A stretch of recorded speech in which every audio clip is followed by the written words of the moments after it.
Hello everybody, how are you doing this fine day? I hope you're enjoying your week. And I know, I'm finally back with the survival challenge. I took a small break and had a couple of smaller, less consequential videos that took me a little bit less time to edit. Fucking sue me. You'll have to forgive me since I was dealing with a goddamn natural disaster. Francine, that wanton bitch. But it's fine, it's fine. It passed, my power came back, everything's copacetic, and we're mostly back to business as usual. Now, I'm still gonna throw in some non-survival challenges here and there just because I need variety before I lose my goddamn mind. But don't you worry, the survival challenges aren't going anywhere. They are here to stay, I promise you. So for today's video, the unnecessary information that you need, because it's on the thumbnail, we are doing the Mad Max universe because I saw Furiosa yesterday. That's it, that's really the only reason. It really doesn't take all that much for me to make one of these videos. But I've wasted enough of your time. Let's get started. So what challenges exactly will our survivors need to come up against in the Mad Max universe? Well, it's really gonna be all the same shit that you would normally have to survive in a sort of post-apocalyptic desert world, like Fallout and all this shit. It's all desert, there's no food, the only food that there is all fucked up, there's no water, the only water that there is irradiated as fuck. There's a bunch of assholes coming around trying to kill you, cannibalize you, rob you, all that sorts of things. There's all these sort of factions that form, made up of a bunch of fucking psychopaths, and you're basically just gonna have to deal with all of the normal survival shit that you normally have to survive. Now, in the actual Mad Max movies, we never see how the main characters are capable of surviving. They're literally in a fucking desert. At no point in these movies do we ever see any water that these people can drink other than what's at the Citadel, which I'll get into in a little bit. So, like, how the fuck are they kept alive? I mean, 3 days without water and you fucking die. We see Max at the beginning of Fury Road eat a lizard. So, okay, I can buy that he can get food, very little of it, but something. But where is he getting the water? In the Furiosa prequel, Dementus actually travels around the wasteland with an army, literally hundreds and hundreds of people following him, and the whole thing is that they're trying to look for a place of abundance, a place where they can settle down and have a reliable source of food and water. But before that, throughout the course of the movie, for several months, if not years, they're just randomly traveling around this infinite desert and there's no water to be found. How the fuck is he keeping several hundred people fed and supplying them with water? It's made very clear throughout all these movies that water is basically non-existent here and it's almost impossible to find it. How the fuck are all these people still alive? Where are they getting it? If this many people don't have an issue with collecting water, you'd have to think that somebody like Mad Max, who's on his own, should have no issues acquiring water. Basically, the point I'm making is I don't really understand how the universe itself works because the movies don't actually explain it. How truly rare are resources here? So the actual location and time period that the challenge is going to take place in is going to be the Immortan Joe Empire. It doesn't really have a name, which, fun fact, originally in the original Mad Max Fury Road script, it was supposed to be called Mad Max Furiosa, and Furiosa was the name of Immortan Joe's empire. But then the co-writer of the script actually thought that Fury Road was a better title, so they went with that, and then they sort of got rid of the Furiosa name as being the main name of Immortan Joe's empire and gave it to the main lead who didn't have a name at the time, and it just never replaced it, so now Immortan Joe's empire doesn't have a name. It's just Immortan Joe's empire. I wish they would have given it some name because it would have made this video a lot easier to actually make if I could talk about it, you know, more specifically. But yeah, it's going to be around the time of the reign of the Immortan Joe Empire, and our characters are going to be wandering in to this sort of area that is ruled by Immortan Joe. And the time period is going to be after Dementus takes control of Gastown, but before the war breaks out between Dementus and Immortan Joe. So basically in the middle of the Furiosa movie. That seems to be the time period where the Empire is at its most powerful, as well as the time period where everything is most clearly defined. So we're just going to go with that. So how exactly is Immortan Joe's empire structured? Well, it's basically structured by 3 fortresses. One is Gastown, which is a massive fortress that holds all the gas. One is the Bullet Farm, which is a massive fortress that holds all the bullets. And one is the Citadel, which is a massive fortress that holds all the food. And these 3 massive fortresses are all controlled by Immortan Joe, where he sets someone up at each one, and they sort of run things, but he's in control, and they constantly trade with each other to keep everything flowing so everybody has enough food and weapons and gas to survive. The method of transportation are these giant 18-wheelers that are just suited up with all sorts of weapons called war rigs that are driven by highly trained warriors known as Praetorians who are trained in the art of road war. And this is the thing that makes Mad Max unique as opposed to all of the other crazy, like, desert-ish, post-apocalyptic kind of worlds. The entire society is sort of structured around gasoline, which they call guzzling, and road war, which is where people are trained to fight via off the side and inside of cars. Essentially, in this universe, if you can't drive a car and fight while driving a car and are a relatively skilled mechanic, you're gonna get fucked up real fast. Very few fights in this universe happen outside of vehicles. Immortan Joe's empire is made up of over 970, I think he says, war boys who are all brainwashed into believing that Immortan Joe is a god and will sacrifice themselves if asked, not even for any particular reason, just because he asks them to kill themselves. They will do it instantly because he has them all believing that they will all go to Valhalla after they die. He basically controls them with this sort of fake religion that he made up, with him being the god in this religion. This is really the thing that makes Immortan Joe so dangerous, is the fact that his followers are like as loyal as a follower can possibly be, and he has an insanely high number of them. That doesn't even include all the warriors at Gastown and the Bullet Farm who are not as loyal for sure, and the amount of warriors in those fortresses aren't known, but there's a lot, and I mean they're still going to be a pretty major threat. But the real issue here is pretty simple. In the world of Mad Max, outside of Immortan Joe's territory, there really isn't anything out there. There's no food, there's no water. If you can find it, it's very difficult. Again, I don't know how Dementis finds it. They don't make that clear. But what they do make clear is that if you leave Immortan Joe's area and you just drive out into the wilderness, you're most likely gonna die because they just don't have the resources to sustain people. So most of the time, characters are forced to interact with Immortan Joe's empire even if they don't want to, because that's where all the fucking food and power and all the good shit is. And they can do that, that's cool, but that does bring up the issue that Immortan Joe's empire is extremely authoritarian and class-based, and that he literally has, like, slaves and shit. Like, it's not a good place to live. And the purpose of today's video is to see exactly how these characters would basically deal with coming into contact with a place like this. So, let's fucking find out. First up on the chopping block, we have Rick Grimes from the Walking Dead series. Rick started off as a sheriff of a small town, and everything was all normal and copacetic and shit until he was eventually shot and put into a coma. While he was in a coma, a zombie apocalypse broke out, and he woke up into a fucking zombie apocalypse. I don't know if you can get more unlucky than that, but I feel like it'd be really hard to get more unlucky than that. So the first thought he has is, I need to go find my wife and child who are out there somewhere in this post-apocalyptic world. So off he goes, a man on a mission to find his beloved wife and child. And he finds her, his gorgeous, loving, loyal wife who is fucking his best friend. Yeah, so I guess it could always get worse. Anyway, you guys know the drill. This show was at one point the most watched show on television. Pretty much everybody knows the fucking story. Rick finds his group, eventually takes over as leader, and goes on many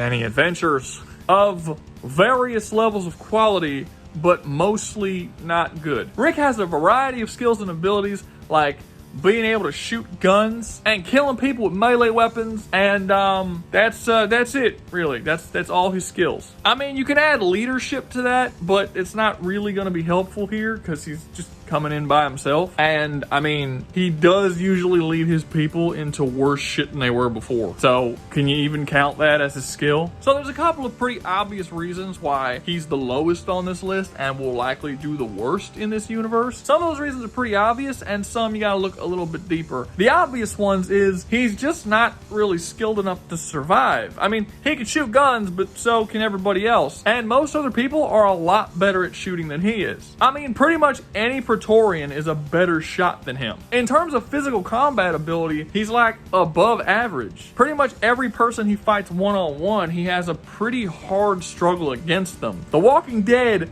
tries, emphasis on tries, to be a relatively grounded survival story. Rick Grimes is not like a master hand-to-hand combatant or martial artist that can take on 5, 10, 15 people at a time and win. And while Mad Max is also relatively grounded, the stronger survivors in the series can take on several people at a time and survive, meaning that in physical combat, he's going to be on the lower end of skill. So his only real way of surviving in Immortan Joe's empire is to willingly join the empire and become a cog in its machine. And the question becomes, will he do that? I don't think he will. So now we're going to get into like the writing of The Walking Dead and how it's super shitty. We don't actually know why Rick fights so hard against the authoritarian powers that constantly come about in the Walking Dead series. Like, for instance, why does he fight against Negan? So Negan is one of the villains and arguably one of the most beloved villains of The Walking Dead. And basically there's this whole Negan arc where he shows up and he's the leader of this massive empire and he forces all of these surrounding communities to go under him, where he extorts them and they have to give him payments every month so that they can function and so he doesn't fucking tear them apart and kill them all. And from the very jump, Rick has a serious problem with Negan where he wants to kill him, he wants to overthrow his empire, but we don't know why. I understand that there's reasons to not like Negan because of the fact that he's this sort of authoritarian dictator kind of guy and he's sort of a dick, but it's never actually clearly stated that that's the reason why Rick doesn't like him. Is it because he's an authoritarian prick? Is it because he just doesn't want to be controlled? Like, at no point does he ever go and actually try to discuss things with Negan and come to some sort of solution or deal. Like, yeah, okay, we'll pay you this extortion or whatever, but in return you give us this. Like, there's no negotiations that ever happen. And this is before Glenn is killed. Once Glenn is killed, they actually do go under him for a little bit. And you could say that being under Negan is this horrible thing because he abuses you and does all this kind of stuff, but not really. There are several communities that we see throughout the show that are just like all on board with Negan, and Negan treats them rather well. The reason why Rick and his group get treated so poorly after they go under Negan is because of how hard they fight against him constantly. They constantly lie to him and just fight back against his control, which, again, cool. Like, freedom is better than control. I understand that. I get that basic principle, but we still need to know what it is that makes Rick fight back. It's almost like the show just put him in as the bad guy, and because he was the bad guy, that suddenly meant that the good guys should just automatically want to fight against him, and they didn't actually have to explain why. But no,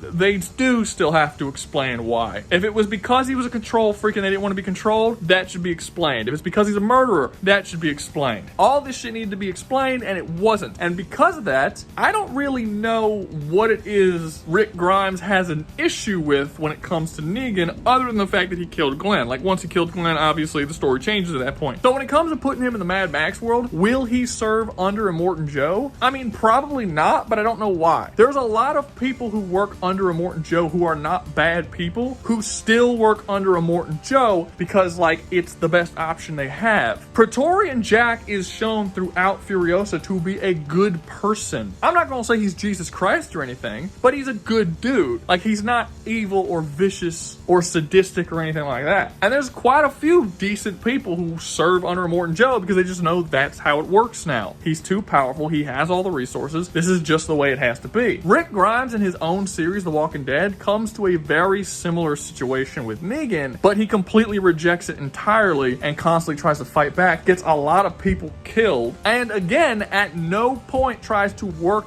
in this new system to sort of come to some kind of peaceful solution. So if you throw Grimes in the Mad Max world, he will probably, against all likelihood that he would win, go up against Immortan Joe and cause problems, which will inevitably lead to his death. And again, how do I know he's going to do this? Because it's exactly what he did in his own series. He didn't stand a chance against Negan, and he still did everything he could to overthrow him. And in the Walking Dead universe, Rick is one of the most competent fighters. In Mad Max, he's not even close, so he really shouldn't even try, but he's going to, and when he does, he will be killed. It's gonna be fucking brutal. Next up, we have Chuck Nolan from Castaway, and this one is particularly interesting because Chuck isn't a fighter. Like, he doesn't even hunt animals. There's no animals on the island that he's castawayed to. He just fucking fishes. So what would it look like if you put a really, really good survivor who doesn't fight into this universe. Well, okay, before I get into that, the story of Chuck Nolan. So if you've never seen Castaway, Chuck Nolan is a fucking FedEx guy.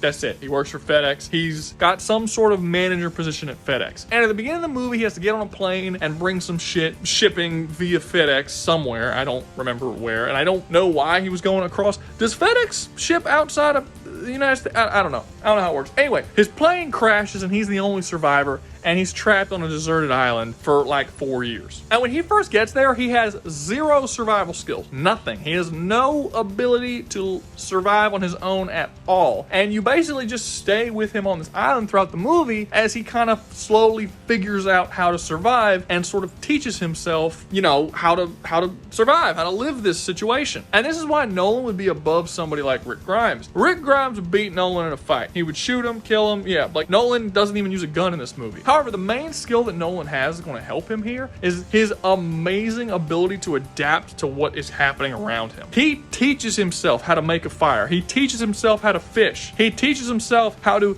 get food from this island that when he first gets there, he has no idea how to even feed himself. He learns how to get water for himself in an island where all the water is just fucking salt water. He's capable through trial and error of growing as a person and basically mastering any skill that he needs to in order to survive. So when he shows up in the Mad Max universe, he's gonna be kind of fucked because for one, it's going to be a lot harder for him to get water and food and shit in a desert environment than it was on a tropical island, which is where he was trapped at. But I don't think it's going to be much of an issue because we've seen how well he's been able to adapt to things. And he's a very skilled hunter, so he'll still be able to get food for the most part. When he gets to Immortan Joe's empire, he'll do whatever it is he has to do to survive because that's what he did in his own movie. And he's also not shown to be some sort of fucking heroic action hero type character where he's going to have to go up against Joe because of all the horrors and authoritarian nightmare that Joe has created in his empire. He's basically just gonna join and just be a dude. And this is where we have to talk a little bit more about the whole class system that exists within Immortan Joe's empire. So there's basically 3 classes. There's the working class, who are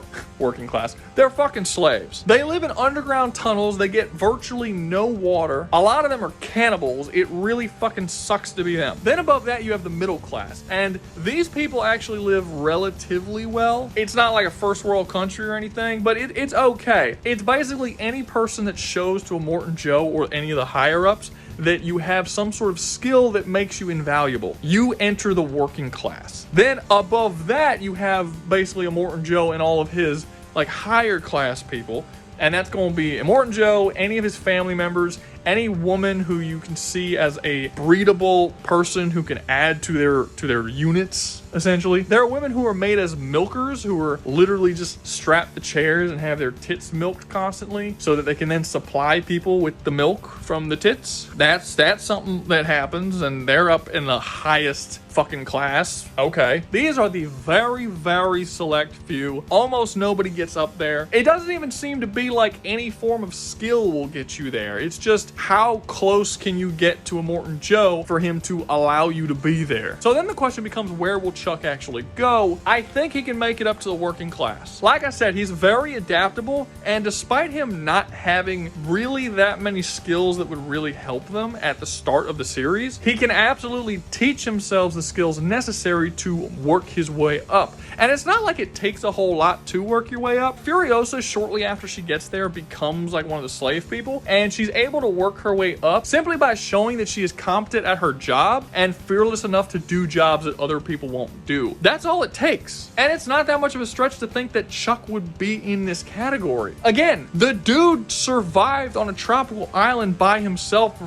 4 years and taught himself all the skills he needed to do that. At one point, he had a fucking toothache, and that toothache became an infection, and he did his own dental work by putting an ice skates in his mouth, like the blade of an ice skate, and bashing it on one side with a rock, fucking popping the tooth out of his mouth. Like, that takes a level of guts not a lot of people have. While I don't know if Chuck knows anything about cars or mechanic work or anything like that, again, it's one of those things that I think he'll just teach himself how to do while he's there. I mean, Furiosa was a child when she got there. She didn't know anything about vehicles for the most part, and she was able to teach herself to become a very skilled mechanic over the course of a couple years. I think Nolan could do the same thing. So would Chuck Nolan survive? Yes, I think he would. I don't think he'd necessarily be happy or thrive in this this universe because nobody really thrives in the Mad Max universe, but he'll survive. It'll fucking suck, but you know, he'll survive. Next up, we have Eli from the Book of Eli, and this one surprised me a little bit because you'd think on the surface that Eli would actually fit in this world really well and would just excel at it because he comes from a universe that is extremely similar to the Mad Max universe. He's from a post-apocalyptic world that was destroyed by nuclear fallout. He's a master survivalist who's good at hunting and extremely good at physical combat, even more so than anyone in the Mad Max universe. And just everything kind of points at him not only fitting really well in this universe, but excelling and thriving here. But when you look at the movie a little closer, you realize that's not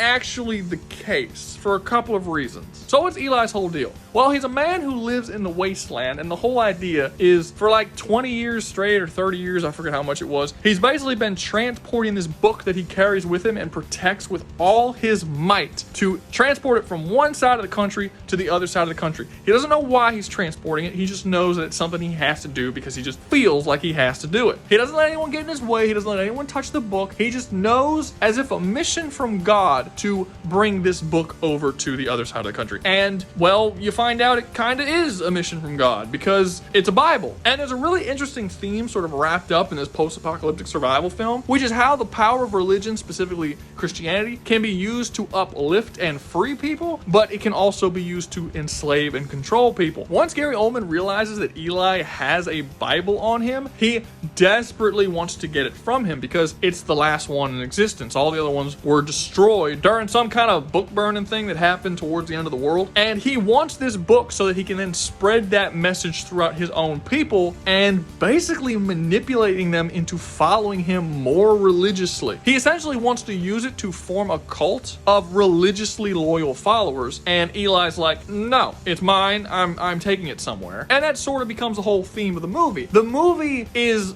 generally pro-religion and pro-Christianity, but it has this sort of double-sided where it's like, use it properly sort of thing. It's a very interesting theme that you don't really see a whole lot in any movie, especially not Hollywood movies. But this actually brings up a very interesting question. For one, Eli's not stopping at the Immortan Joe Empire. He might drop off for a second, but he's got somewhere to be. Like, he's got to go. He's on the wrong continent, you know, because he's supposed to be going to the other side of America, and he's in Australia, so he's got quite a walk ahead of him. But the really interesting part that comes up is that what Gary Oldman's character wanted to do in Book of Eli, Immortan Joe has already done. He used religion, not Christianity, but he used religion in order to manipulate the people under him to create insanely loyal, psychotic followers. So basically, Eli is being thrown into a world where the villain already won. In the Book of Eli, Gary Oldman's character did not succeed in that mission. Eli stops him from doing it, but this motherfucker already did it.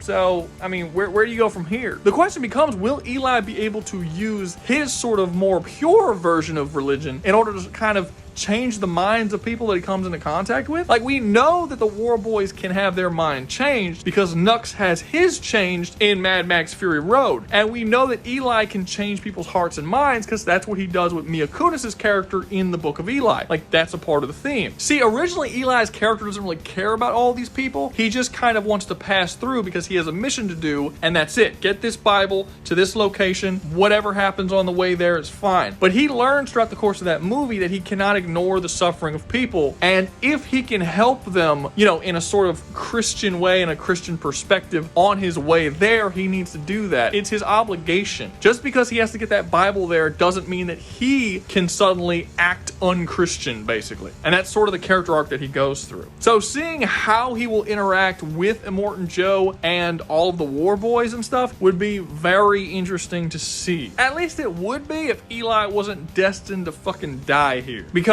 he's super destined to die for a couple of reasons. For one, Eli, kind of like Rick Grimes, he's got a job to do, and he's not going to sit here and serve Immortan Joe. He doesn't care. He's not dealing with all this bullshit. That's a fact. Like, he fights against anyone who comes up and tries to stop his mission of him getting to this particular location. So if Immortan Joe or any of the War Boys or anyone tries to stop him for any reason, he's murdering all of them. And he's skilled enough to do that up to a point. And where that point stops is the fact that Eli is a blind man who can't drive a car. So basically, Eli will always, just based on his fucking disability, be limited by the sheer fact that he has to walk everywhere he goes. Again, the main Mad Max universal constant is that all the combat happens on vehicles. What is Eli gonna do on foot? I mean, shit, Australia is not like America. America is a densely populated country where you can hit a town like every hour or so. That's not the case in Australia. Once he walks away from the Immortan Joe Empire, he'll be walking for fucking months before he comes into contact with another settlement or somewhere he can survive. He's gonna kind of be stuck there if he can't drive. Personally, I don't see a world where Eli isn't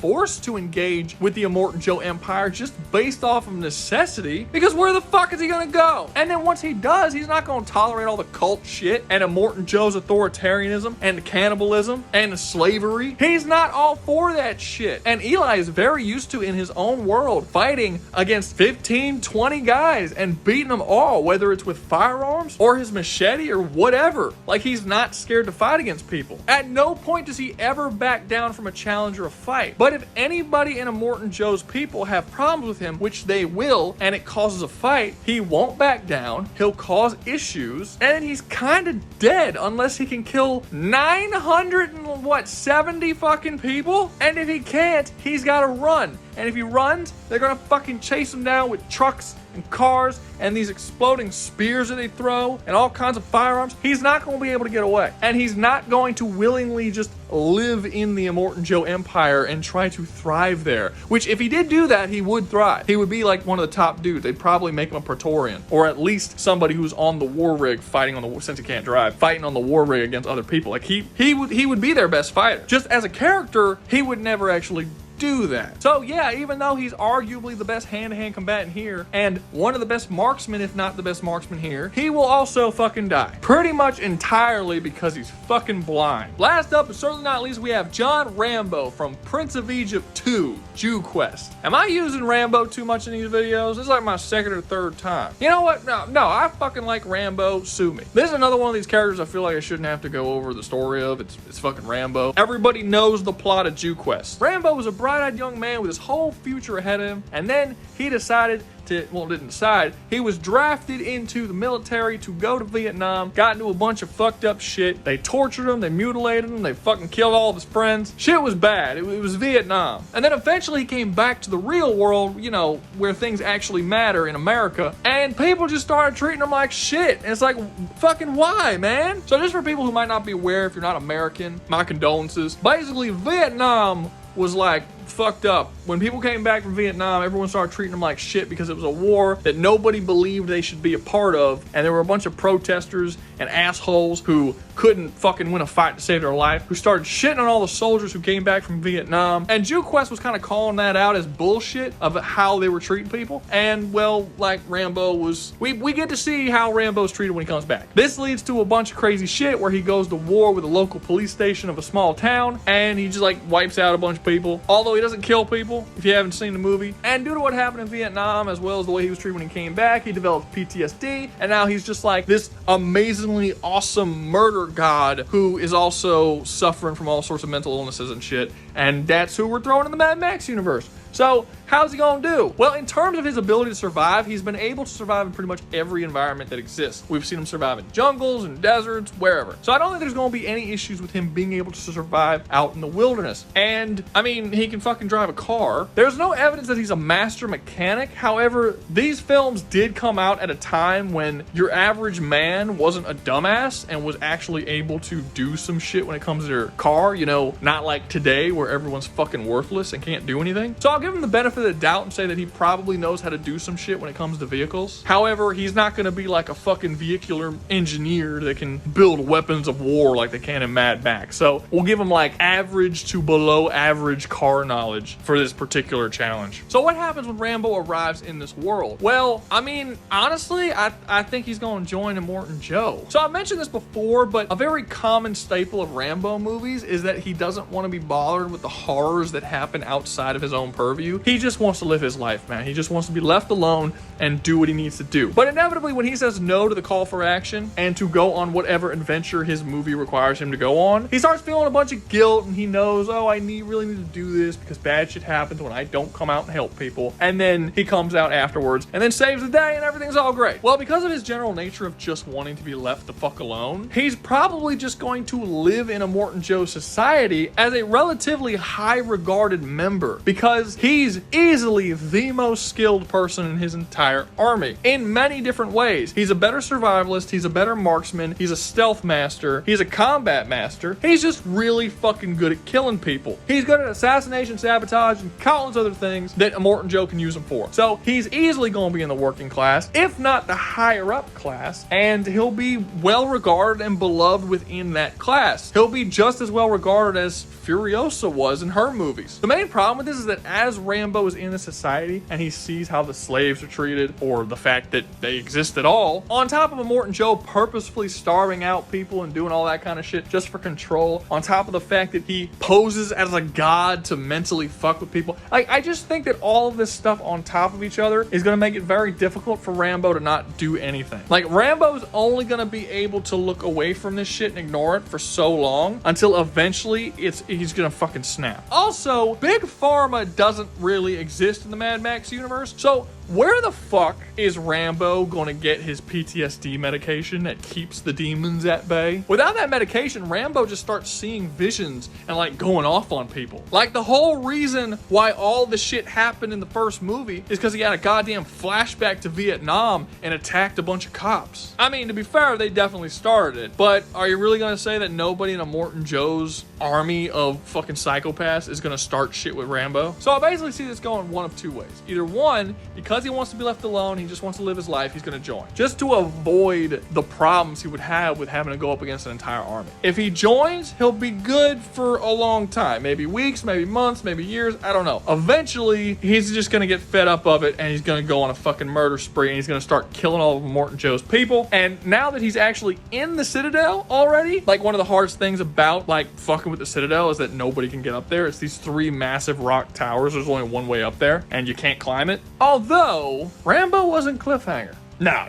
So if he's already joined and he's already up there and he has access, he's basically just going to slaughter through everybody and no one's going to be able to stop him. Like, when I say that he's better than everyone in Mad Max, it's not by a small amount. Like, he could literally take on hundreds of people. There's over 970 war boys, and I think that if Rambo is already in the Citadel, he can go through and kill literally every single one of them before they're even aware that he's doing anything. Like, they'll just start dropping like fucking flies. Eventually, he might lose just because of fatigue, because there's just so many of them. If it takes 3 days of killing 900 people, he might like pass out of exhaustion at some point. The other alternative is that he refuses to join at all because he just sees immediately how fucked up it is, and he kind of goes to war with the entire group. In which case, it's almost fucking worse, because now you have some fucking monster out there in the wilderness who's just wiping out our dudes every time we send trucks to get supplies and shit from one another. He's cutting off all our supply lines, killing our people, and we can't fucking find him. He's just some murder god ninja out in the fucking wilderness killing all our people. And that's also going to be a fucking problem. By cutting off the supply lines between the fortresses, you now can't deliver food to Bullet Farm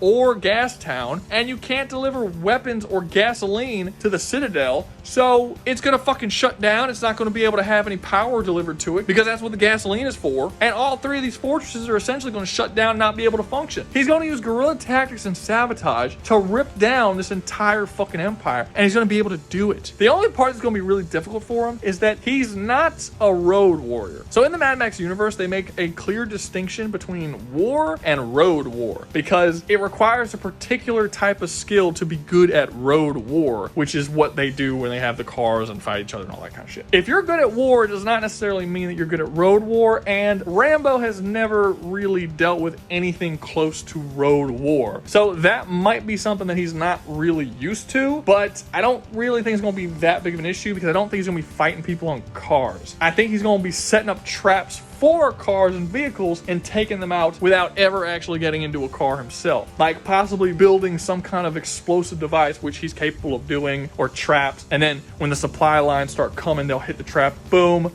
blow up, destroy their fucking vehicles, take them out little by little. Then he'll be out in the wilderness in the desert somewhere, sniping people, or like explosive arrows are gonna come out of the night and start blowing people up. All kinds of crazy shit. Point is, if he decides to go to war with these people, I do not think that any of them will actually be able to take him down. And I think a war with him is pretty much inevitable. Rambo is just about the best soldier that we have in film history, and it's sort of unfair to put any grounded universe up against fucking John Rambo. So, does Rambo survive? Yeah, I think he survives. The only thing that would become an issue for him is just the sheer number of people he would have to get through, and that could be too much and eventually overtake him. But I mean, he's killed hundreds of people in single movies. Like, I think in the second and third movies combined, he killed like, what, 500-600 people? This would definitely be the most people he's ever had to kill, but it's not like it's out of his range of ability. Yeah, I think he'll be fine. I think he'll single-handedly topple the entire Immortan Joe empire. But that's gonna be all from me. I hope you enjoyed the video. If you did, make sure to like, subscribe, comment, share, and join the membership. Remember, if you join the membership, you get videos early. And always remember, y'all stay safe out there, you hear?